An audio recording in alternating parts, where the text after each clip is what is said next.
Dowry தொல்லை, மன உளவியல் வேதனை, குடும்ப வன்முறை, இவை அனைத்தும் இப்போது தமிழ்நாட்டில் தலைவிரித்து ஆடுகிறது. இதற்கு காரணம் ஒரு சிலரின் பேராசைதான்.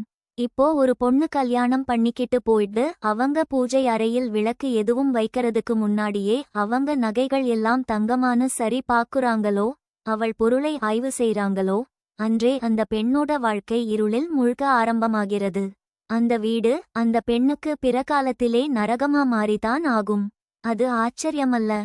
பெண்கள் ஒரு நிமிடம் யோசிச்சிட்டு இந்த வாழ்க்கையில் இருக்கலாமா வேண்டாமா அப்படின்னு முடிவெடுக்க நமக்கு எல்லாருக்கும் உரிமை இருக்கு. இதுக்கு எந்த தடையும் கிடையாது. பெண்களுக்குன்னு குரல் கொடுக்க நிறைய சமூக அமைப்புகள் இருக்கு. அந்த வழியை நாடினா இப்படி சுயத்தன்னை அழிக்க வேண்டிய அவசியமே இல்ல. நம்மோட பெற்றோர் என்ன பாவம் பண்ணாங்க? இந்த மாதிரி பிணம் தின்னி கழுகுகளுக்காக நம்மை பெற்ற அன்னையையும் தந்தையையும் விட்டுட்டு போயிடறதா சரி? பெற்றோர் விட பாதுகாப்பானவர்கள் யாரு? விழிங்க, விழித்துக்கொங்க, விழித்த பிறகு செயல்படுங்க. நம்மையும் கேட்கணும், நாமும் எழுந்து நிற்கணும்.